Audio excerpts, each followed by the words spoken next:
Hello and welcome to the Alpha Movement Podcast. My name is Tom Foxley, and on today's show I am joined by Paul Burgess. Before we get started, all the show notes and everything you need to know, as well as a sexy little infographic that I've recorded, is on alphamovement.co/athletic nutrition. So if you go to alphamovement.co/athletic nutrition, there's show notes and all the good stuff there.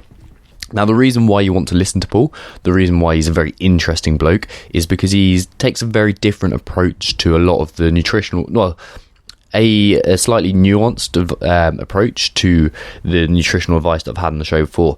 Like, the guys that I've had on before tell you to feel. Like, if you think about Brian McKenzie's approach, it was all about feeling his way through training, feeling his way through recovery, and that's been a similar theme. And Paul takes, he certainly appreciates that side of things, but he definitely takes a more scientific, more deliberate, more calculated approach to nutrition. And that's why it's a very, very interesting conversation. Like, we talk about why he doesn't recommend protein shakes, why sometimes it's a good thing to increase inflammation. We talk about intermittent fasting, ketosis, and the big thing he does is he takes a lot of measurements and collects a lot of data. Before we get into the show, I have a question for you. Are you a man who is ready to take the next step in becoming the best version of yourself possible? I've got something to release. You may have heard me say something in the last episode of the Alpha Movement podcast, but this is the Alpha Movement Academy. The Academy is a tribe of men, each looking to better himself in fitness, mind and spirit.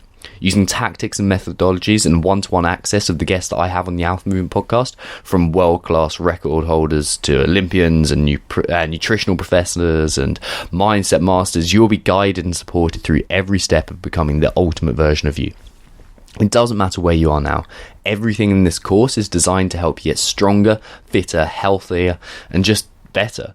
I suppose you could say I'm going to teach you to rediscover your alpha.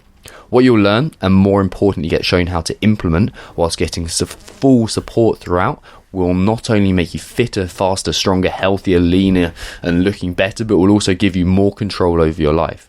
The biggest struggle I see in men who want to make this change is consistency. So not only will each month's topic be laid out in a really easy to digest format, but we'll keep each other accountable with regular check-ins. Each month, the Academy as a community will completely revamp and upgrade one aspect of our health, fitness, mindset or lifestyle. The first month is going to be mobility and injury prevention and treatment. So it's in a really easy to digest format that will be accompanied by PDF downloads and audio transcripts to make it easy for you to implement. This mobility month will encompass everything from how to find your weaknesses and addressing them to how to warm up properly and prevent injury. This isn't it though. Each month we're going to have guest webinars and training from some of the world's best strength coaches, physios and experts in all areas, meaning you're going to get clear, concise advice without all the confusion that comes from listening to some experts. You're going to get complete workout programming to take you to the next level of fitness without plateauing, as typically happens at gyms. You're going to get book reviews of the most powerful books that I've ever read, meaning you not only don't have to read all the crap books that inevitably come along with trying to have a ferocious reading appetite, but you also get it in an easy to digest format, thus getting all the salient information without the effort. You're going to get live training from myself on a different topic every month, including getting your questions answered on any points you aren't clear about. You get live streaming of my podcast recordings. So not only will you get to hear them whenever you want, but you can tune in live and you can ask your questions. Like, imagine how much you would pay for an hour or two with some of these guys. You'll also get the full accountability and support in a group of like-minded men all trying to achieve similar things. This in itself is so valuable. The one theme of successful men in any area of life is surrounding themselves with like-minded, determined, success-seeking individuals. You're going to get exclusive content and teaching you guys to be the best possible, to give you the biggest possible advantage and get you to the best version of yourself. You'll get a turbo call with me. So you can use this whenever you want, but it's a chance to kind of go over your strategies, set some goals and know exactly how you're going to get there. And there's so much more. This all kicks off on August the 1st. In addition to what I said, if I can make this any better for you, you just let me know how. Essentially, it's everything you need to be even fitter and healthier, with access to the world's leading experts and a group support aspect that you can't get anywhere else. The first month is £7 only. This will be available for a limited time, and I don't think I'll ever do this again. The reason why I've priced this so cheaply is because I know how powerful this community is going to be for you. For that reason, I've priced it at a no-brainer. After the first month, it will go up to the £20 per month for the first 5 men. This has got 1 space left, and I haven't even released it yet. Then it's going to go up to £35 for the 10 guys after that, and then everyone after that will be paying £47 a month. This is still a bargain. Plus, I'm so sure that you're going to love the first month that I'll double your money back if you disagree with me at the end of the month. All you have to do to make the most of this deal and jump on board with this grandfather offer and get the lifelong discount is head to alphamovement.co/academy and follow the links there. Now, on with the show. So, welcome to the show, Paul Burgess. How are you doing? I'm good, mate. How are you? Yeah, I'm really, really well. So why don't we just start off by giving the audience a quick introduction as to how you got into training. Wow, how I got into training. Yeah. Okay, so when I was 15 years old, which was an awful long time ago, I went to our local leisure centre, which was the only gym around in those days. And literally, I'm 50 now, so it was a long old while ago. And so I went up to the gym because I wanted to start training, weight training specifically. Didn't really know anything about it. And they said, no, you can't, I'm afraid. You've got to be 16. So I went away, thought about it. And the next day I went and spoke to a different person, told them I was 16. And they said, yeah, it's fine. Start and away. And that was me, started. So in the gym, didn't know what I was doing. But there was, in those days, there were things like, what they call multi-gyms, is it? Where you just got basically a stack in the middle of a room and you've got a pull down and a chest press and all this sort of stuff. And so that was the start. And pretty much been consistent in various forms since then. For some reason, I'm one of these people that it just appeals to me to be able to do stuff and look good and whatever. And then if I fast forward kind of 35 years or whatever it is, most recently I've, for some strange reason, immersed myself in CrossFit. And that has kicked my butt for the last 8 or 9 months, and I'm finally starting to improve on it, which is great. So how did you start off training? Was it a kind of typical bodybuilder split at that kind of time? Yeah, well, back then there was no internet, and the only information you got was from magazines, and it was things like Muscle and Fitness or Weeder had a magazine out, whatever it was. So you would go and buy this magazine, which was massively expensive at the time for what it was. It's like £1 or something, when a normal magazine might cost 30 pence or something like that. So it was really expensive. And you just look at the pictures, which are all exactly the same, and you know what? It was telling you the same stuff as it tells you today. Like, these are the workouts you've got to do. This is the food you've got to eat. Go and train. How to get bigger biceps in 10 days. How to get abs. Blah, blah, blah. It's the same stuff, right? Yeah. Churn it out over and over. So you'd read that and go into the gym and start lifting weight. And that was it. And the purpose for me at the time was I used to throw javelin for my county. Okay. So it was like, how do I get better at that? And I also did, blimey, I did the relay. So it was 100 meters relays. So I was a bit of a sprinter as well. And it was really to try and improve all of that kind of gig. Okay, excellent. So the reason I wanted to get you on the show is to talk about a bit more of a scientific approach to training and nutrition. I've had a lot of people on, like, for example, Brian McKenzie, who talk a lot about the feel of training and connecting with the feel. But why don't you start off by giving us a quick kind of delve into why people should take a more scientific approach to their training and nutrition and kind of the benefits of that? Okay, so I'm probably going to upset a few people now because I've got a particular theory and a philosophy as to how I work and what I do with clients. And when you're looking at training and nutrition, I believe the first thing you've got to do is get your nutrition right. And there's no point training if you're eating McDonald's 3 times a day. You can train twice a day, 7 days a week, you're still not going to get any value from it in the way that's going to make you a better person all round. Okay, so you're not going to get better health benefits, and your growth and adaptation to your training is going to suck as well. And I break it down very, very simply, and this is what people do not like. There's two things you've got to worry about: what you eat and the environment that food is going in. End of. Right? There's nothing else. Okay, if what you're eating is good, and if your gut health is good, everything else will take care of itself. Do not start coming to me and asking me about, oh, what macros have I got to have, and should I backload, and what about keto and all this.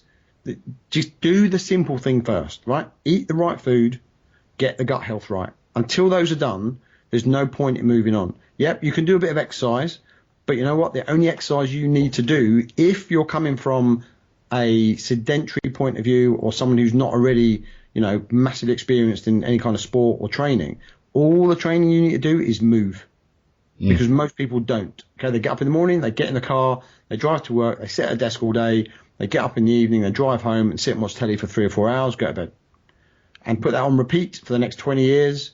And then they get to 40, 45 years old and think, my bloods have come back and I'm ruined and I look terrible and, I've got no energy and I feel like I'm 90 and all the rest of it. And you say to them, okay, we just got to eat this food and let's have a look at your gut health. And they go, yeah, but what else can I do? Because that's like boring. I go, no, that's the basics. And 90% of people don't want to do it because it's so basic. Yeah. So sorry, Tom, when you start drilling into that from a scientific point of view, then what we'll look at is bloods, and intolerances. And once we've got that information, we can then start telling, okay, this is the food you should be eating. These are the gut issues we're seeing. So let's fix those. By eating the right food, you're going to get those fixed anyway. It's going to help. And then in maybe 3 or 4 months' time, we can start tweaking things a little bit more, should we need to. But by then, they've normally seen such good benefits that they're sold and they're into it. Yeah, I really like that, actually. And I don't feel that the telling people they're not going for a like crazy gym routine straight away and telling them just to move, I think that's actually a positive thing.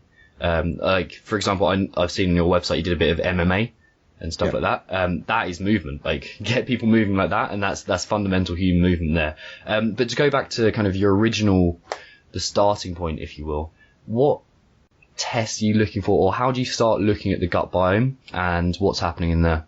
Okay, so the first thing that any client does when they come into us is they fill out quite a long form, which tells us obviously their current and their history from a health perspective and a training perspective. So we want to find out what they're doing and what they have been doing and any symptoms that they're presenting at the moment.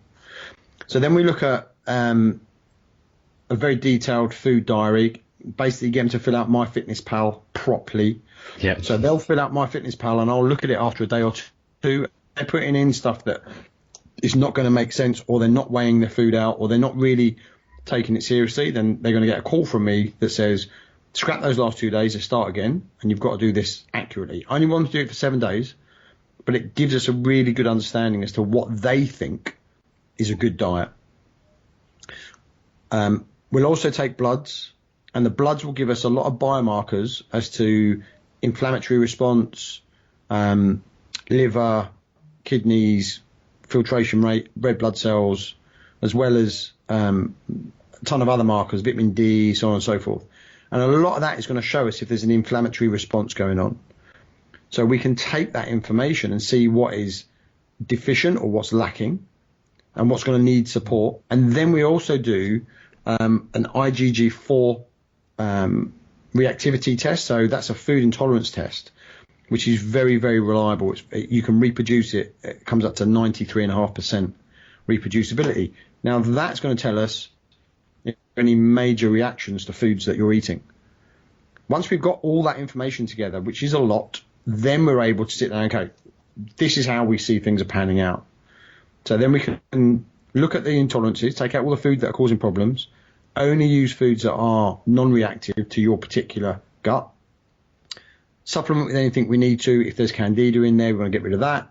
If we've got some HCl problems, there's not enough hydrochloric acid, stomach acid going on because our bloods are showing too high markers of things like anion gap, CO2, things like that, we can then supplement with that. So we'll look at the whole picture, and then we'll start creating a program that allows it to fix itself. And if you go to my website and go to the testimonials page, I've got videos there of people that have been through the process, and they'll just tell you what the benefits have been. And one of the things that I believe is that if you get a testimonial, one, it needs to be a video, and two, you need to be in that video, which is why I do them via Skype, because I'm in the corner sitting there saying, okay, look, I know it's you, you know it's me, let's talk. You can go and buy testimonials online.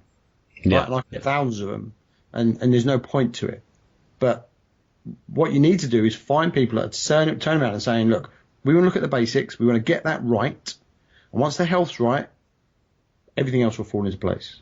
So that's where the client will come in, and then they'll follow that for 8 to 12 weeks, and along the time they get reviewed every week to see what goes on.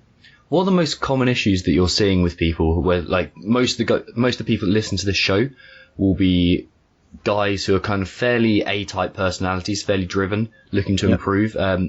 In that kind of person, what are the kind of typical things that you see? Right. So, okay, let's do that first, and then I want to come back to what's the most common intolerances, which are surprising. Yeah. Okay. So, firstly, the things you'll see in the driven alpha male, if you like, are low stomach acid from the amount of stress that they've been going through, compromised liver function. Generally, it's a bit fatty, lowered T3, which is the active form of thyroid. Yeah. And generally, there'll be a relatively high white blood cell count, and that will be because there's some gut health issues going on. So foods are getting into the system that shouldn't be, being treated as an infection, and kind of in this reactive state the whole time. The thing with thyroid is that your TSH, which is your thyroid stimulating hormone, that sends the signal to your body to produce T4, the inactive form of thyroid. Those two normally work pretty well, but if your liver is compromised, T4 gets converted to T3 in the liver, and if your liver's not working properly, then you're not going to get that conversion. So you end up with potentially high TSH, high T4, low T3, and then you're wondering why you're starting to hold a little bit of weight where you shouldn't be. You also find that cholesterol can be slightly high because the liver's compromised, and therefore the cholesterol levels are being pushed up to try and produce more hormones that aren't being developed properly within the system. That's generally what we find. Yeah. Okay. And then what's the number one thing you said that was most surprising? I'll tell you what, the intolerances, the actual foods that people are intolerant to. So, client comes to you, Tom, and he says, I want to lose some weight, and they eat this standard diet, okay? A lot of the time, the first thing people will look to or think about is take bread out. Okay, take out wheat. If you go to the paleo route, wheat, dairy, gluten, legumes, and grains, right? Take them all out. And it's absolutely right, you know. However, wheat is about number 10 on the most common intolerances. Okay. So there's 10 things above it. And off the top of my head, I know that 2 of the things are walnuts and almonds. I had no idea on that. These are things that people are going to say, yeah, walnuts, almonds are great for you, the fats are good, and they are, but not if you are intolerant to them, okay? The 2 main ones, whey protein and eggs. Okay, so dairy will come along with that whey protein. Normally, if whey protein is off the chart, which it generally is because people are throwing it down the neck all the time, then most other dairy will be a problem, and eggs. Now, again, go to a nutritionist or a dietitian who hasn't got this information, and what they'll do is they'll say, right, this is your clean diet. I want you to have eggs and smoked salmon for breakfast. I want you to have a salmon salad for lunch or some chicken salad or whatever else it is. And then after you work out, you need to get a shake in you. And then in the evening, you need to have cottage cheese because it's got casein and it's slow releasing and all this sort of stuff. And that guy or girl can follow that as much as they want, and they can kill themselves in the gym as much as they want. They will not get down to those single digit numbers that they want whilst they're taking anything that is intolerant. So to get you into a position where effortlessly you can get yourself in the shape that you want to be in, you've got to know what your reactive foods are. And a lot of people disagree with it. They say, no, we think the science behind it isn't great, etc. Fine. You know what? I'm not here to tell you the science is on point. I'm not here to tell you I'm a research scientist with a PhD, because I'm not. But what I can tell you is 90% of the people we have done it with have had phenomenal results that they have not got anywhere else. Okay. And I've done the same myself. You know, I've done the test, I've changed my diet accordingly, and to me it works. So without knowing that information, it's real difficult to be able to be on point with someone's nutrition. Like I said before, get the nutrition right, the food going in correct, into an environment that's optimal. Everything else will fall into place. Your hormones will start working properly, your energy will be great, your focus will be amazing, brain function, central nervous system, your sleep, all of it. Excellent. So once people have their kind of... Sorry, let me go back to another question, actually. So what are the signs that intolerances would be present aside from the all the testing that you're doing? So what's interesting is, if you've been eating the same thing for years and years, you will not feel as though anything's presenting itself, because you'll think, well, that's just normal. Okay, so the signs are things like getting tired in the afternoon, waking up a little bit bloated, waking up feeling like you need to sleep again, like really puffy eyes, and I feel knackered, I can't wait to go back to bed. Cognitive function not being as good as it used to be, memory not being so great, mood being a little bit up and down. You know, you've got to remember that a lot of your serotonin receptors are in your gut, and if that's not right, then you're going to feel a bit lackluster and not really, you know, on it with life and enthused about things, and it's difficult to get you turned on, to get excited and things like that. So there's a huge amount of stuff, as well as obviously feeling bloated, a bit watery, not being able to lose weight, just not having, like I said, the enthusiasm. All those sort of things are realistically describing a normal middle-aged kind of person, right? Yeah, definitely. But a lot of that is because they've been eating foods over a long period of time that don't agree with them. I had a lady client come to me recently who was convinced her hormones were to blame, but she could not ever lose weight. She did training, she had done all the different diets, etc., etc. She goes, yes, definitely my hormones. And we test hormones, right? If we need to, we'll test them. It's just expensive. But so she comes to us, we look at her stuff, and her intolerances are eggs, dairy, and I think beef in her case, and something else. Took it all out. 6 weeks later, she's the lightest she's ever been. She was like in her teenage years. And 6 weeks later, then is when we started to put exercise in.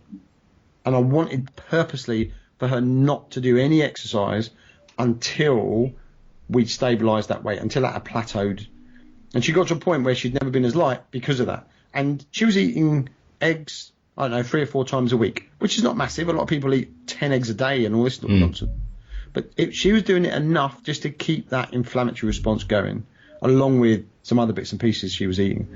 So again, take them out, all of a sudden you've got a really good response. And then people all of a sudden now are feeling as they should have been feeling.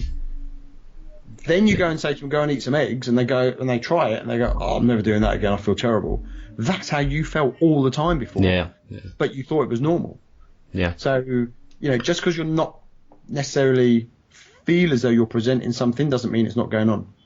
Exactly. It's like when you get people sleeping again, and it's like, oh yeah, I don't know what's wrong with me. I just feel so groggy the whole time. You're sleeping 4 hours a day. Like, okay, it's time. And then you're getting up twice to go for a piss. Yeah, exactly. Yeah, we spoke about this in when I was on your show, but why don't you elaborate on that? Well, there's a common misconception that you have got to get up in the middle of the night and go to the toilet. And as you get older, as a male especially, your prostate gets bigger, and it pushes on your bladder, and therefore you don't have the reservoir that you used to have for fluid. And if you're drinking 4 or 5 litres of water a day, then you're going to have to go to the toilet more regularly. Okay, I'll buy into that. Physiologically that's true. Mm-hmm. The thing is, a lot of people will wake up in the night because something has disturbed them. Okay, there might be a noise. Very common if you're waking up between 1 and 3. There's a liver detoxification issue that you need to address. So taking some green tea before bed will help with that liver detoxification. It might not wake you up quite as much. But whatever happens, if you wake up for a reason, automatically people assume they've got to go to the toilet. So they get out of bed. They normally don't put the light on. They know their house, or they know where they are. So they get up, they walk to the toilet, have a wee, come back, get back into bed. They may not even notice it. If you ask them in the morning, did you get up? They go, yeah, I think I did. There's that little. But it disturbs your sleep. And a lot of people will do it once or twice in a night because to them it's habit and it's normal. And I used to do it years ago. And someone said to me once, do you know what? You don't need to get up. Just turn over and go back to sleep. You'll be fine. Yeah. And I thought, well, I don't think so. When I get up, I'm busting to go to the toilet. Anyway.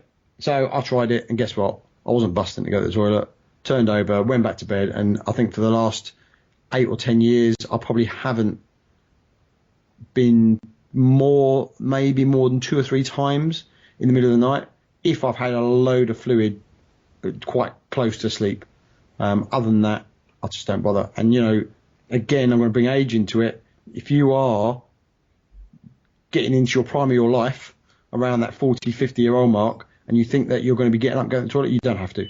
Yeah. And keeping that quality of sleep will probably do you more benefit than anything else. Yeah. I've just got to apologise quickly because there's a lorry just about to start reversing outside my house, so it could be noisy for a second. And this is the perfect time to say as well, like, show notes for this whole episode are going to be at alphamovement.co/athletic nutrition. So all the audience, head over there and you'll be able to see some show notes. Something you mentioned there is, or like about 5 minutes ago, was about protein shakes after training. If someone's intolerant to dairy, what's an alternative to that? Okay, so firstly, I don't recommend protein shakes to anybody, whether they're intolerant or not. I see no value to them, and there's no reason for it. So we go really back a long way. There was a time where whey protein in the States, of all places, and they'll eat anything there, whey protein was deemed to be toxic to a point where they couldn't even dump it, right? They couldn't even dump it in a river. So they had to find a way of getting rid of it, and they got it into the food chain. And that's, sounds about standard for the US. Anyway, fast forward all this time, and we now have... So we'll resume there. And Paul, you're just talking about protein and why you don't recommend shakes to people straight after exercise. Yeah, so I don't see a value to it because, one, you don't really need the fast bioavailability of a whey protein if you're eating properly. And two, the majority of people that are going to use them tend to be people who are gym goers. Okay, so they're trying to put a bit of size on, or they're trying to get lean, whichever their goal is. And I just don't think it's the most effective way of doing it. If you've got a client, let's say, who you look at and they're the kind of people who put weight on easily, so they put fat on easily, but they can put a bit of muscle on as well, then their carbohydrate tolerance is going to be quite poor. Now, why we're talking about carbohydrates when we're discussing whey protein shakes is when you take a whey protein shake post-workout, generally it comes along with some sort of carbohydrate, So people say, yeah, you've got to take protein and carbs post-workout, get them gains in, blah, blah, blah. But even if you don't, even if you take the shake on its own, it's so bioavailable that it will instill an insulin response. So it will be as if you're taking sugar. So you'll push up your insulin, and if you are not good with insulin, then you'll store fat on the back of it. So the next problem is majority of people don't train hard enough in their session to warrant a shake. There's just no need for it. The whole thing's wrong. But the marketing is fantastic. Yeah. Okay. If you don't do it, all your gains will go. Get it in within half an hour. What are you talking about? Show me the scientific evidence that says I have to have that within half an hour or I'll lose my gains. It's absolute nonsense. Okay, just ridiculous. So I would rather a client. Okay, so I've got a particular way that I do my post workout for clients if they're looking for training adaptation. Firstly, when you train, and I'm talking about weight training specifically, when you're doing that kind of work, testosterone and growth hormone are not the two things that dictate how much you adapt to it. In other words, they are not the main drivers of growth. The thing that makes more difference than anything else is the inflammatory response to the workout you just did. So it's the amount of damage you do to your muscle and the amount of inflammation that you create. So once you've got that going, if you shovel in a load of fast releasing protein or carbohydrate, you'll start dampening down that cortisol response, that stress and that inflammatory response that you've been trying to create. So in my mind, I will say to a client, I want you to wait about an hour before you eat. So most people are at the gym, they can get in their car, go home, shower, then sit down and eat, plenty of time. And in that post-workout meal, I want it to be a good amount of protein. It doesn't have to be massively fast releasing because most people are not with an empty stomach any time of the day. Okay, unless you're intermittent fasting, you are not really with an empty stomach. So you'll always have amino acids getting filtered through your system. You're not going to be breaking down muscle in a way that's detrimental. So sit down to your meal, and in that meal, I want protein. I want a little bit of carbohydrate if you are tolerant to it and you are in need of it, and I want some pro-inflammatory fats. And that's one thing that people always advise against. Do not have fats in your post-workout meal. You'll store fat. Okay, so I have a different way of looking at it. My way is, in that post-workout meal, I want to increase inflammation as much as possible. So I want to throw in some omega-6 in the form of avocado or olive oil, and I want to push up that inflammatory response because we want the most amount of adaptation to it, right? Mm-hmm. Then, if they're training in the evening, like most people do, then that'll be their post-workout meal, and then they'll eat whatever they eat before bed. And in the morning, I will want that meal to be highly anti-inflammatory. So they've had it all night for that inflammatory response to get an adaptation to. They can repair from it, grow, all the rest of it. Then in the morning, I want an anti-inflammatory breakfast that's going to allow that to come back down again so that they're ready to train later on that day. And if it's a non-training day, I want that to be pretty anti-inflammatory the whole day. Okay. Just for the recovery. I don't know how we got onto that. But basically, I didn't see a protein shake in there anywhere because I don't think it's necessary. And I think you're far better off to eat properly. And then the next thing that annoys people, especially if they are sensitive to carbohydrate, is I would want their diet to be as simple as possible. And then they turn around to me and go, well, what's the macros? 40, 40, 20? Do I do this? Do I backload? I said, no. All I want you to do, and this is what I do, is I want you to eat 2 meals a day. Okay. And then they look at you like you are mental.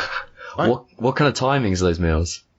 So so now it's kind of 10 past 1 in the afternoon, and I haven't eaten yet, and I'll eat after this, and I'll probably have about 1,500 calories, and it'll be fairly fat based, and then I'll eat again this evening around 8 o'clock, and I'll have another 1,000 calories, probably maybe 1,200. Okay. But you know what? Over the day, I get all the nutrients in that I need. I function better. Cognitively, it's way better than anything else. But from a insulin sensitivity perspective, you just can't do better than that. By using a bit of intermittent fasting and not putting your pancreas under stress every time you eat something, which you do. Every time you eat something, your pancreas will secrete insulin, whether it be a carbohydrate, protein, or fat. It just has a reaction to it. So by giving it as much rest as possible, by resting the receptors on the cells that are bathed in insulin all day long and most of the night for some people, give it a rest, and over a period of time, months I'm talking, not weeks, you will see that you'll be able to eat way more food, volume-wise. You will drop a lot of fat off of you, and your energy levels will be way better. And that will lead on to better sleep, better cognitive function, like I say, better performance, that kind of thing. So when you start bringing that into people's lives, so we go, okay, intermittent fasting, 2 meals a day, take out all the foods that are causing you reactions, supplement any issues you've got with your bloods. Then all of a sudden, all the stress about having to prep for food has gone out the window. They haven't got to worry about amounts, because I'll say to them, I don't want you to worry about how much you're eating.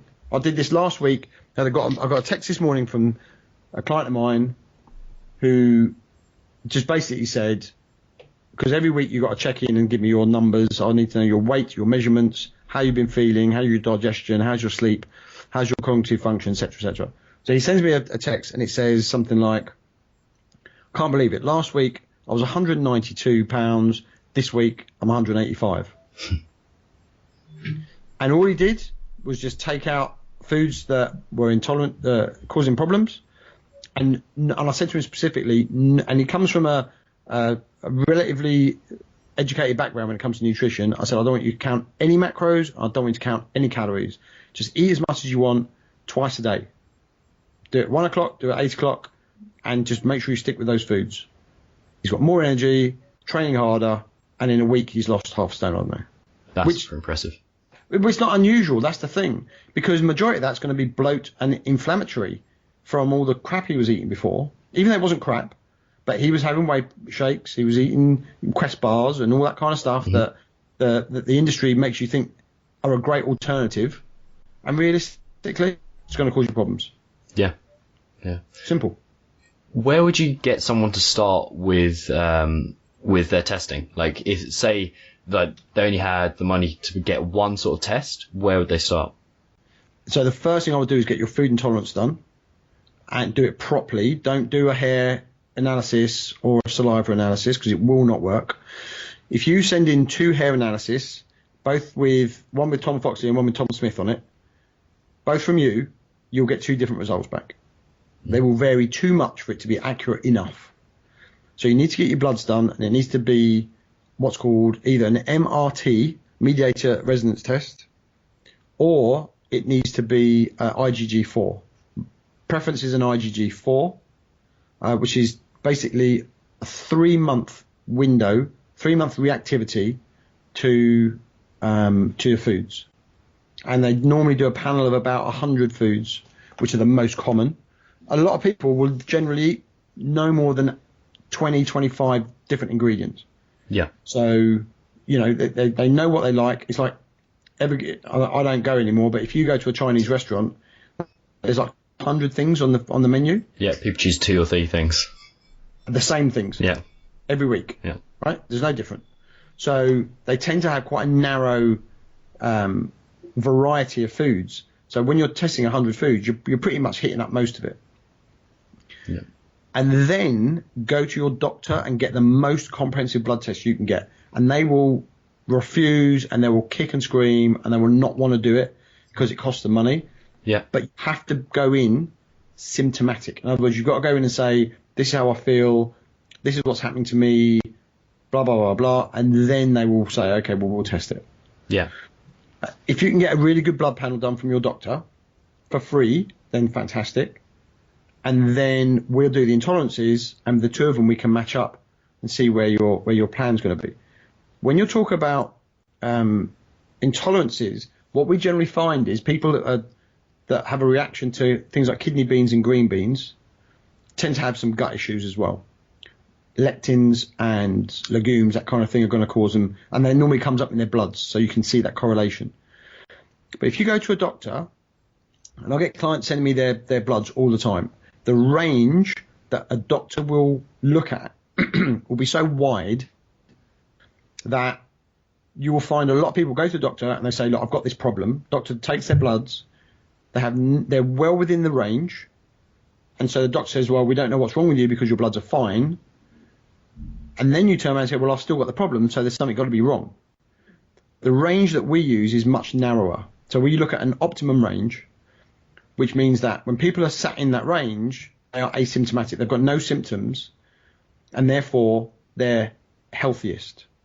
So if you get me your GP tests, we put them into our report. The GP may well say, yeah, you're fine, and we'll turn around and highlight maybe half a dozen things that are out, so far as we're concerned. And if we work on getting them right, then you've got half a chance of feeling great on top of everything else.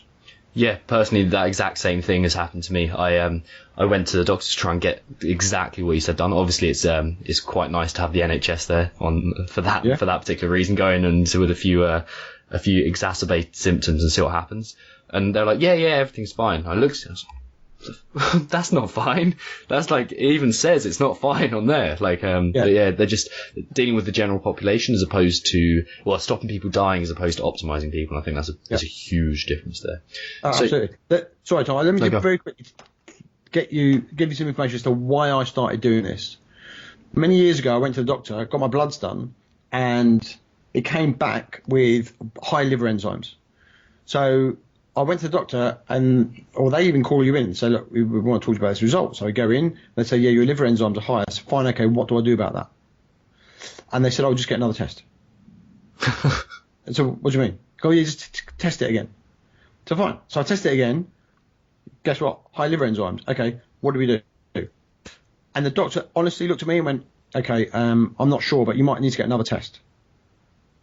So I went, okay, well, clearly you don't know what you're talking about. On the same test, this was about 10 years ago, my cholesterol was high.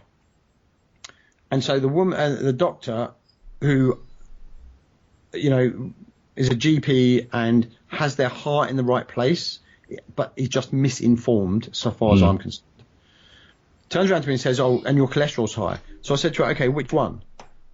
So she looked at me with a bit of a puzzled face, and then she looked at her screen and she said, both of them. I said, okay, and then what's the ratio? And she looked again, she said, it's 4. I said, so at that age, I would have been given statins as a matter of course and been on it for the rest of my life. Had I not had some sort of information as to, some knowledge as to what was going on. So from that point, I thought, this is rubbish. Must be millions of people going through that same process. Let's get some proper testing done. Let's find out how we can be educational about it and actually get people to know how to improve themselves rather than just saying your liver enzymes are high, so try just get it tested again. Crazy. It's worrying. But I suppose that's the risk of having a general practitioner. They've got to be so general that it's difficult to get specific when things get specific, and it's absolutely. And then the problem is they come to someone like myself and it's not cheap and they don't want money. Yeah. Because they go, well, the NHS can do it. So I'm not being funny. The NHS can't do it. And if they could, there wouldn't be a waiting list to go and see your GP because all those people would be healthy. Yeah, exactly. So if they could do it, they would do, but it's so unfortunately they don't have the time or the education. Yeah, it'd be an interesting experiment to see how that could be implemented, in a system like the NHS. Yeah, well, look at Chatterjee. He's doing a fantastic job at the moment of getting functional medicine out into the mainstream, and his practice is a lot better. He's done TV series about how to get people better on their diabetes, on their inflammatory bits and pieces, just through diet, and it's going to start happening. Functional medicine and the way we look at the body in its entirety is going to be where the majority of the future goes, especially when it comes to research, because we know it's effective. Yeah. Unfortunately, we've had 60 years or 80 years of a bit of a pharmaceutical blip that has made people a lot of money, and they don't want to give up that cash cow. Yeah, well, hopefully it is just a blip, and we'll see where that goes. Oh, yeah, I think times will change. That's the big question. So you've mentioned that you're in an intermittent fasting protocol at the moment. Yeah. Are you in ketosis right now? Yes. Okay. And what spurred you to get to that point? And where did ketosis and high fat and where did that stuff come into your life? Okay, so for me, my genetics are not great with carbohydrate. So I'm consistently kind of trying to improve insulin sensitivity. So if I eat a lot of carbs, or, I'm the sort of person that can look at a cake and put on 2 pounds, whereas somebody else can eat 10 cakes and lean out, right? Yeah. Makes you sick, right? Yeah. Okay.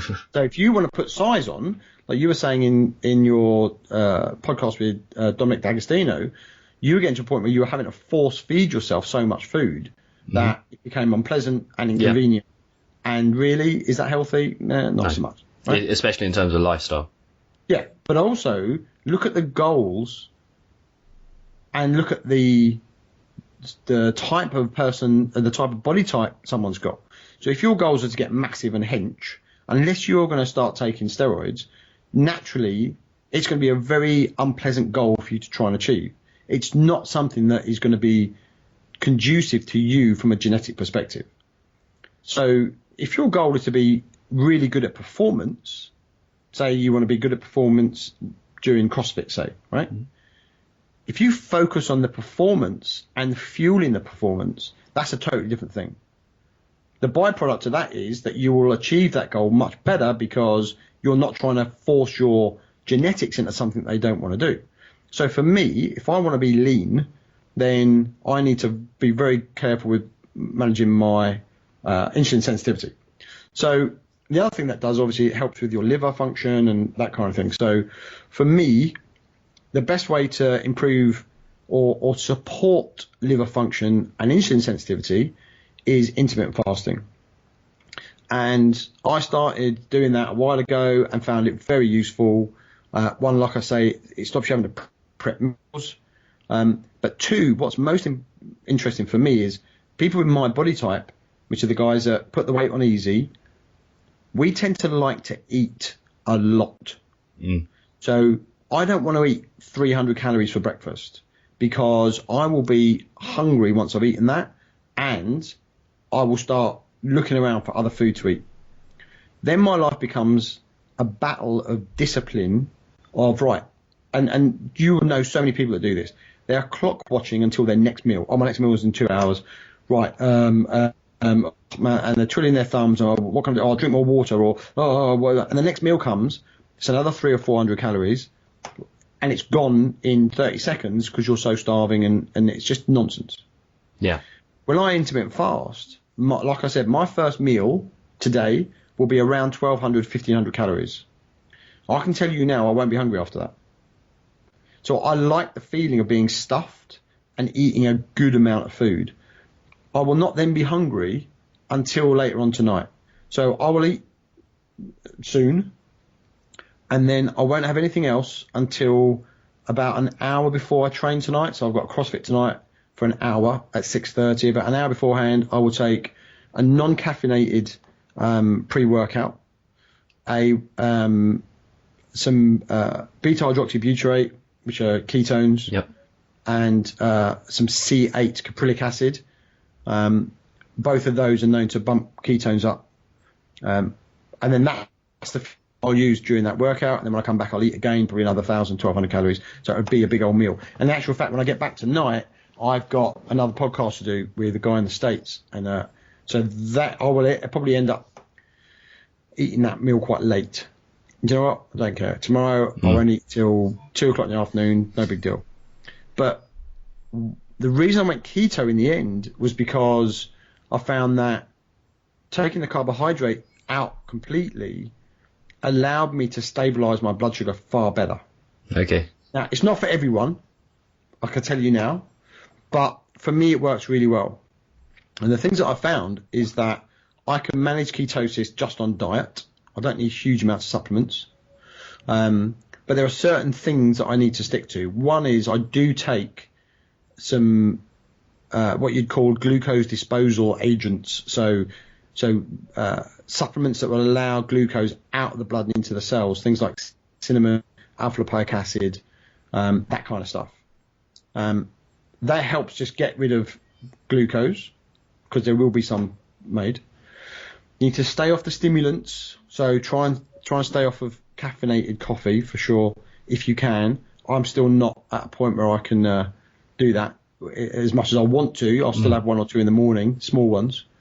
But high amounts of caffeine are going to produce high cortisol. Cortisol is going to break down muscle into glucose, so you're going to keep pushing up your glucose, especially even during your fasting period.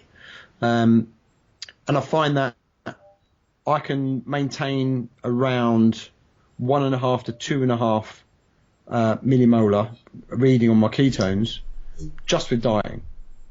I also found recently that it takes about 20 minutes to half an hour into an exercise session for me to really feel that kick of ketones starting to work. So I'll drag my ass around a session for half an hour, and then all of a sudden I'll sort of get that second wind, which is where my ketones are getting really absorbed. And so now I know that if I do kind of a half hour, I don't know, 20 minutes row and 10 minutes on an assault bike at a moderate pace before I go into a session, I'll actually be using up those ketones a lot quicker and have better performance if I'm looking for performance on that day, as opposed to strength training. So I've measured my ketones before a session and after, and I know before I hit about 3.5, and after it won't even register. And that's great because it just shows I'm using them for that session. What exact piece of kit are you using to measure your ketone levels? I use a blood testing finger prick, which you can get carried away with, and your fingers can get very sore. But I use something called HCT. So it's just a blood monitor. It's real easy and cheap. Yeah. If you don't have it, ketone monitor. Yeah. Okay. Cool. The trouble with it is that the test kit is cheap. The test strips are damn expensive. Yeah. So for ketones, if you're testing ketones via bloods, it's about £2.50 per strip. Okay. Yeah, that's an expensive thing to be measuring. And if you're doing it 4 times an hour, that's getting expensive, right? Yeah. So if anyone's thinking about doing keto, going into keto, or they want to find out where the numbers are, my first thing would be get some keto sticks, the ones that you dip into your urine or that you just wee on. They're the things that you're going to start with to try and get into keto. They're cheap. So only after about 6 to 8 weeks where you start seeing that change in, even though you're in ketosis, your urine strip's not going to change that much because you're using the ketones, then you want to start looking at bloods. Yeah. But you do need to monitor it initially to know where you're at and understand the science behind it. And once you've got that right, then you can just manage it on diet pretty much. Okay. Are you having anything in the morning aside from coffee? And I'm assuming that's black coffee. Yeah. No. Yeah. So I'll take some supplements. Yeah. Take some fish oils, only a couple of grams. It's not going to disturb my autophagy or anything like that. And some vitamins and stuff, but I don't necessarily take any foods, and I certainly don't do bulletproof coffee. Sorry. Okay. Cool. Can you just define autophagy as well? So after about 10 hours of fasting, proper fasting, your body starts looking to detoxify itself properly. And once you get to that 12, 13 hour mark, autophagy is basically a process that your body goes through. It's really clever, where it clears out any of the dead debris that's not useful, and it will look even at DNA and look at the strands and look at what's working and what's not, and it will get rid of the stuff that's not working and take the stuff that is still working and put it together and build new components with it, just like a car breakers. But it really gets you down to a cellular level of detoxification. Really helps with liver detoxification as well, kidneys. Non-alcoholic fatty liver disease is a great way to combat that. It's very anti-aging and helps with oxidative stress as well. Now, most people think, well, I'm fasting 10 hours overnight when I sleep anyway, so what's the problem? I'm getting into that. the thing is, if you're eating a meal, I don't know, an hour and a half before you go to bed, it's going to take you 3 or 4 hours to digest that. Yeah. Majority of people aren't getting anywhere near 8 hours sleep. So they're getting up in the morning. The first thing they're doing is they're going and eating breakfast. Now, a lot of people will say, well, I skip breakfast. I can never eat breakfast. I can't face it in the morning. So what are you having? Well, I'm not having anything. Yet when you really drill into it, they're drinking something. So they're getting like an orange juice, or they're getting some sort of smoothie on the way to work. Yeah. Or nowadays you've got the protein shakes. Or a nice cold coffee or something with a ton of sugar in it. And Well, they got a cluster and hit up 400 calories of a latte, whatever it is, right?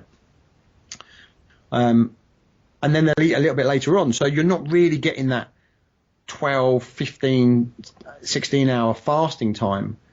Now, I'm not saying you have to do it every day, because if it doesn't suit you, then don't do it. But if you do it twice or 3 times a week, then that's going to really be a benefit. Personally, I just find it's easier for me. I don't have a problem with it. And oftentimes I'll go right the way. If I'm really busy in a day, I'll just go through from 8 o'clock one evening through to 8 o'clock the next evening, and just eat again. That's 24 hours, and it doesn't make any odds whatsoever. No. Once you've made the shift in your mind, it's easy. Yeah. I think you've done 3 days or 5 days. 5 days. Yeah. Right. So, firstly, you're mental not to have taken your measure. Yeah, I know. Because you're not going to want to go through that again, right? Or if you do, then good luck to you. But it would have been such an interesting thing for you to measure. You know, what was my starting blood glucose? What was my ketone? How did it change throughout the time? Did I ever go into ketoacidosis, which is too high ketones, and was I causing any problems? How was my cognitive function? You know, all that sort of stuff. Yeah. But you know what? It's something that, looking back, you will do differently next time. Yeah. But you, I remember when you put that onto Facebook and said, any thoughts of how I should do it? And one of the things that I would have mentioned was keep yourself busy. Yeah, that definitely helped. If you're occupied in your mind, you're not thinking about the food. And that's why I say, if I have a very busy day, I'll go through 24 hours and not that I won't notice. I'll know that I haven't eaten, but it won't be a problem. Yeah, I think that's exactly it. It's I think so much of nutrition is not only psychological but habitual, and like that's the biggest thing. Like my biggest takeaway is, not only do we not need to eat as often as we need to eat, but it's such a bullshit thing that we've got in our head that we need 3 square meals a day and just to cater to someone else's ideals, really. But you've got to look at, you know, how the body works and why we don't need 3 or 4 or 6 meals a day and all that kind of stuff. For some people, it works really well, and great, good luck to them. They'll get some good value out of it. And for those people that I have as clients, I will say to them, yes, you need to eat 6 times a day. You know, I've got one guy at the moment who's dieting. So we've took him up over the last 8 months. We took him up to 11,500 calories a day. We put 30 kilos on him of lean weight. Okay. But he's dieting now, and he's dieting on 9,500 calories a day, and he's losing weight. He's losing body fat. But for him, it was fine. Right? Yeah. It worked for him. And there are other people I could, you know, give as examples that I've done it for and it's worked with.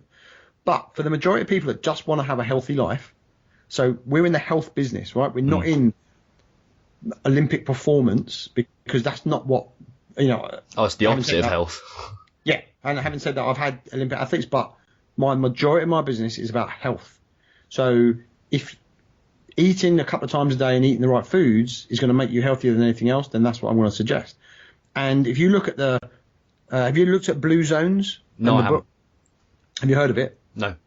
Okay, so there's a book called Blue Zones, and it was a research study done a little while ago, and it took the 5 longest living populations in the world, and it looked at what they had in common. So these are people that live to over 100 and are healthy. And the things that I had in common, I'll try and remember all of them, was 1, they ate less than they needed on a daily basis. So you didn't have to eat huge amounts of food, okay? They always sat down and ate with their family. They always had a very close-knit community that they were an active part of. They had a drive and a direction, a purpose in life every day. So whether that was out to go and milk the goats or you know, pick the apples or whatever it was, they had something that was keeping them busy every day. And the last thing is they always, every day, had some sort of physical activity. Now, a lot of that is combined into one. So physical activity is walking up the mountain, herding the sheep, doing what you're doing, or, climbing the trees to get whatever fruits you need and so on and so forth. But that's what the 5 top populations that lived the longest, they were the things they had in common. Now, here's the problem. The majority of those diets were heavily carbohydrate based. Yep. If I took that diet and put it into a stressed city worker, he would have nothing but problems with it. So you've got to be very careful about the information you get and how you implement it into an individual. That makes sense. So from my perspective, I want to eat slightly less, and I do. I don't eat huge amounts, maybe 2,500 calories a day, but my output shows that I'm in a deficit most days. I do physical activity every day, whether it be walking or training or CrossFit or whatever. I'll do something. We got a table. We moved recently, and the first thing I bought was a table and chairs to make sure that we sit and eat at the table, because it's massively important to me. But I don't eat carbohydrate the way that those people do. In fact, mine is more like a Mediterranean ketogenic diet than a Mediterranean diet. And that's simply because I've taken out the carbohydrate, because for me personally, it doesn't work. So you can take things from it that are really, really useful, and longevity for me, that's the key. Healthy longevity. Yeah. So on the subject of longevity, are you, how old are you right now? I will be 50 in 3 weeks. Congratulations. And how has your training and recovery and nutrition changed as you've approached 50? Well, do you know what? I probably train harder now than I have done than I can remember. In terms of intensity or volume? Or? Both. Really? Yeah. So the intensity is definitely more now. This CrossFit thing has got me. And, good. Makes me happy. It's annoyed me massively because I was so poor at it. I spent a lot of time weight training and being relatively fit naturally, but I didn't run. I didn't spend much time in a rower. I normally, and this is one of the things that I'm known for, I would generally do preps for anything if I was doing a photo shoot, say, or I would get a client to do something with as little cardio as possible. Okay, I do not believe in low calorie, high cardio approach. Yeah, it's nonsense. They're just ruined, and that's great for other coaches to do because their clients then come to me spent. They literally, I get them all the time coming to me going, I've worked with this person, I've been eating, huge amounts of Cocoa Pops post workout, I'm doing loads of high end cardio training, and I'm knackered and I can't do anything. And I go, right, let's have a sit down, and for the next year, you're not going to compete, you're not going to diet, we're just going to get you right. Yeah. So that's great for me, right? But so being intrinsically lazy back in the day, I'd want to do as little cardio as possible and get my nutrition right so that I could lean out, which I did. But nowadays, I'm looking more at being fitter, healthier, and that longevity thing is important to me. Now, here's the dichotomy. CrossFit is very aging. Yeah. It's extremely bad for you when it comes to oxidative stress, right? You don't push your body to a limit like that and not cause some aging issues. So I do my best to counteract it with low rep, long rest strength training, which doesn't give you the oxidative stress, but gives you the strength and gains that you want from that perspective. I use my diet as much as possible to be as anti-inflammatory and not cause oxidative stress as much as possible. So eat only a couple of times a day, make sure it's all very healthy fats and so on and so forth. Try and keep ketones high because that's anti-aging as well, because it keeps down that there's no need for sugar to be burned, therefore there's no oxidative stress. So although my goal isn't huge, my CrossFit is the opposite to my goal, I enjoy it. I do want some enjoyment out of life, and therefore I'll do that as well as try and balance it out on the other side. Yeah. My training now is at least three, if not four CrossFit sessions a week, and another 2 or 3 cardio strength sessions around that. So you're looking, I don't know, 6 or more sessions a week. Relatively hard, they're pretty intense. When I started CrossFit, which was only about 10 months ago, on a heart rate monitor, I was burning something like 860 calories in an hour. Now I'm doing 740 calories in an hour. So the improvement in conditioning has been massive in a relatively short period of time. But one thing that I will say, and I recommend to all my clients, is if you want good recovery and ability to adapt, then you've got to look at a supplement called XL. X, the letter X, hyphen CELL, XL. And they are nucleotides. And nucleotides are the building blocks of DNA, and they will help you cell replicate quicker than anything else. They will help recovery, gut health, immune function, and a whole host of other things. And it's a phenomenal product, which most people don't even look at. On the subject of supplements, what's do you have any catch-all supplements that you could recommend to everyone aside from XL? Or is there anything else that you kind of think is of interest in terms of supplements? So for me, a good multivit. Yeah. And the one I use is from Solgar, and it is what's it called? Can't remember. But basically, it's multivitamins and kind of greens and all that kind of stuff, all in one. You need to take 3 a day because it's quite a big pill, but there's a lot of stuff in it. So I'll take a multivit, a very good omega supplement, both of which I think are massively important. I take the glucose disposal agent, so the things that help get glucose out of my blood. For me, that's important. And I use a product from Anabolic Designs called Matador, and it basically, they use it for getting carbs into your system. I use it for getting glucose out of my system. Okay. So there's a good stack of stuff there. And then on top of that, I'll supplement with magnesium and zinc, and also with a lot of other electrolytes because they're quite important, especially if you're keto. And then depending on what the day is and what I'm trying to do, I might use some other bits and pieces. And beta hydroxybutyrate I'll use. Okay. For performance. But that's really expensive, and I wouldn't advise it to most people. Yeah. So something I've heard Tim Ferriss say quite a lot is the idea that if you're getting your car checked more often than your blood's checked, there's something wrong with your priorities. Absolutely. How often are you getting a full blood panel done or any kind of testing like that? So I check my blood glucose and my ketones daily. Yeah. Because I'm a bit obsessed like that. I don't think it's necessary, to be honest. But to get my blood done is every 4 months.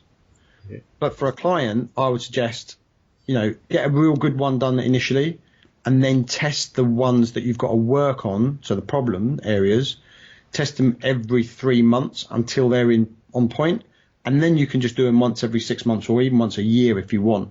All depends on what your behavior has been in between.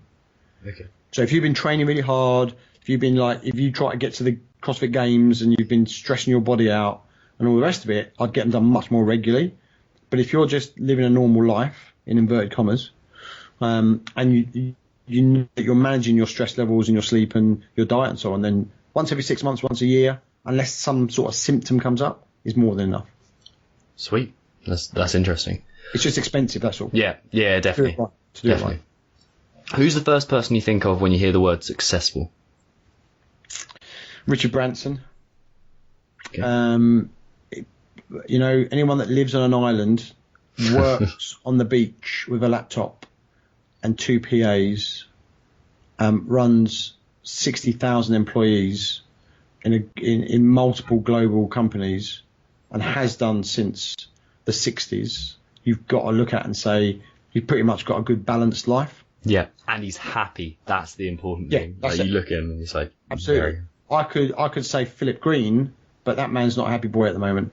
Okay. He's got all sorts of legal issues. Looking at him for the sale of a company called BHS recently, where it has got a massive hole in its pension pot.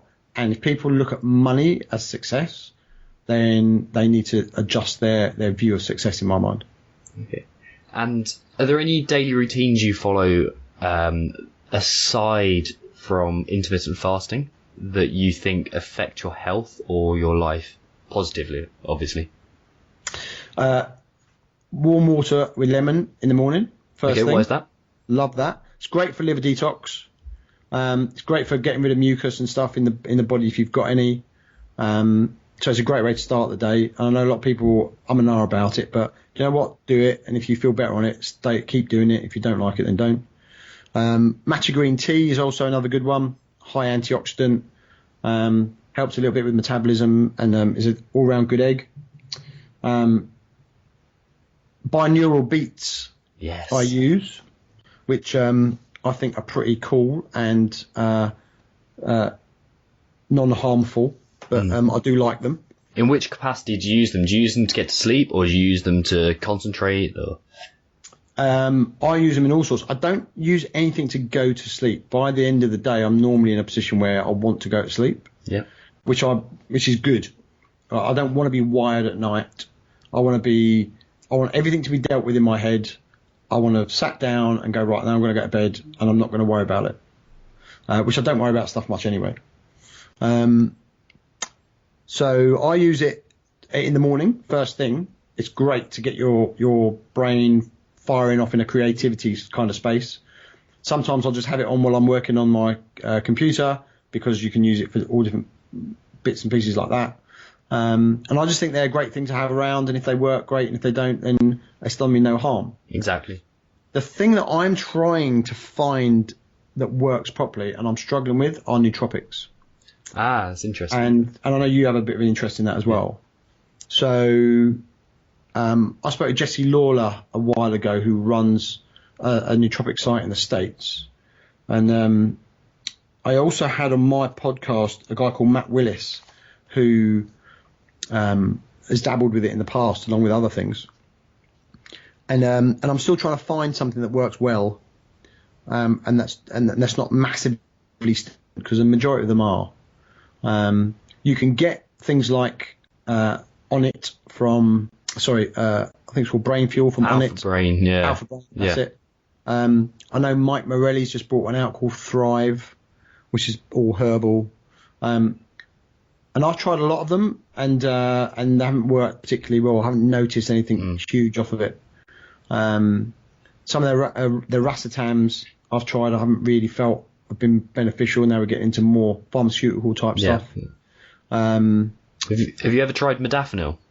Yes. Okay, that's the one that really, really worked for me. It was just like Superman. Just like, whoa, I've got this, but I'm not too sure on Did you get a headache? No, I didn't. No headache whatsoever. So modafinil, before people rush out and buy it and go, yeah, I'm going to take loads of it, there's no long-term studies on it for a start. Which is a big thing to worry about. Yeah, it's highly stimulant. It makes me feel quite wired. And yes, you'll get a lot done, and you certainly speak a lot quicker. But the jury's out on it, and it can cause headaches in a lot of people. And a lot of people do it differently. So I've tried it before and not got anything from it at all.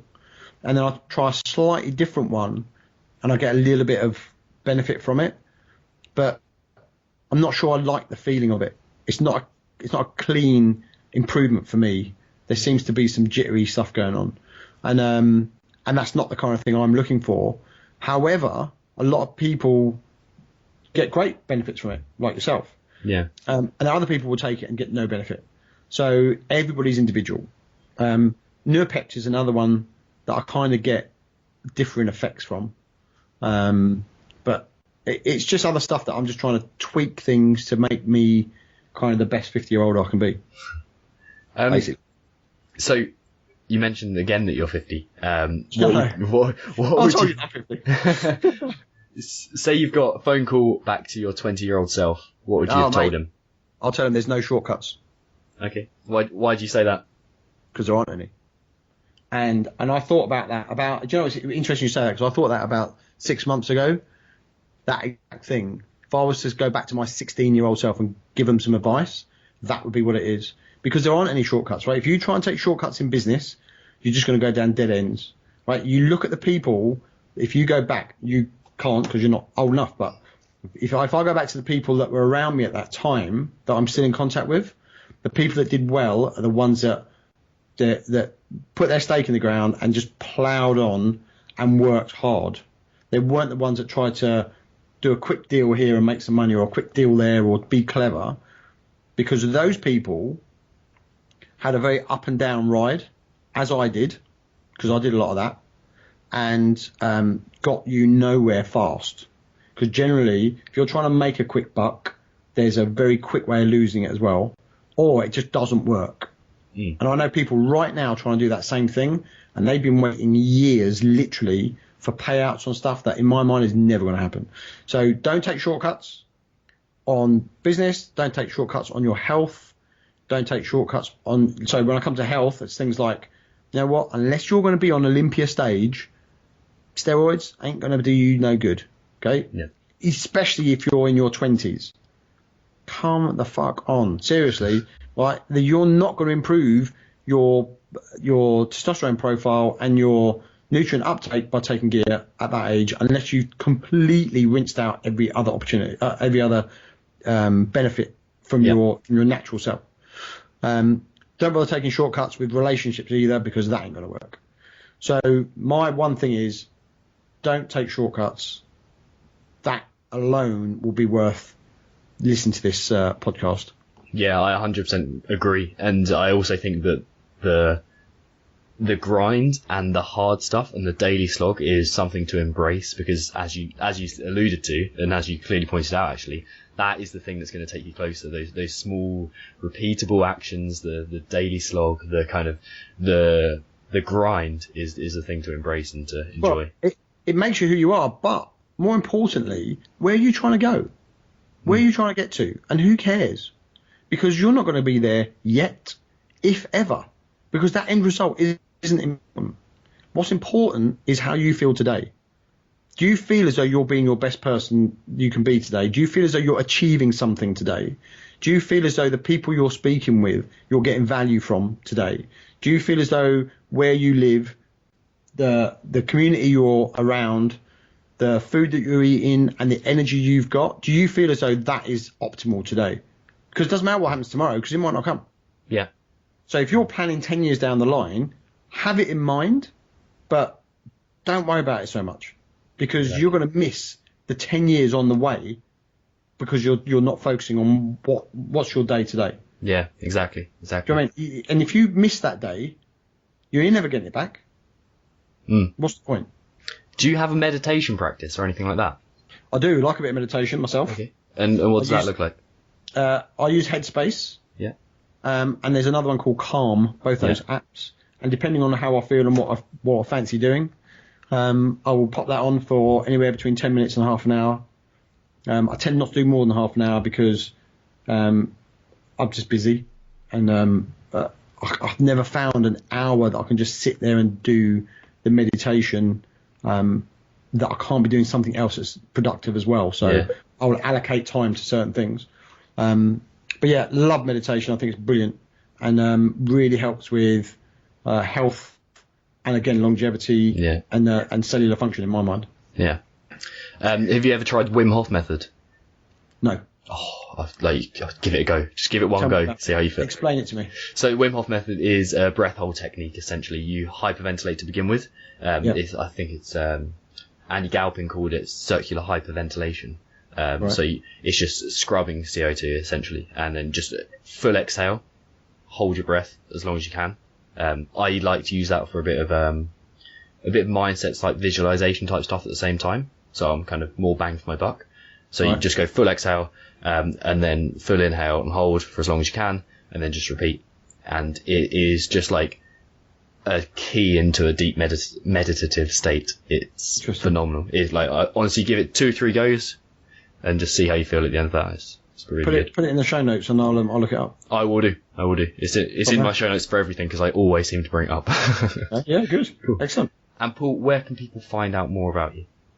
Best place is athleticnutrition.tv, and that's it. And You can contact me there. You can find out about testing. You can find out about stuff. It's very simple.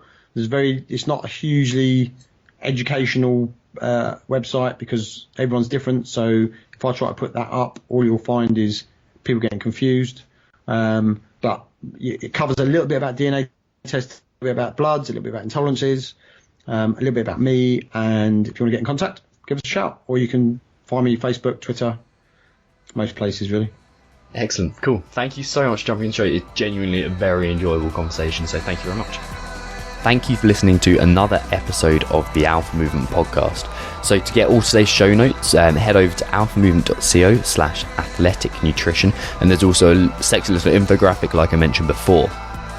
Don't forget though, that you can head over to alphamovement.co/academy and take advantage of this frankly ridiculous offer that I've got going on at the moment. I'm so excited to get this out to you because I know how much this has the potential to change your life and help you start living the life that you want to live. So just a reminder, the first month is going to be £7 only, and if you don't like it, I'm going to double your money back. You are going to love this one, guys. So head over there. You can also follow me on facebook.com/alphamovementofficial.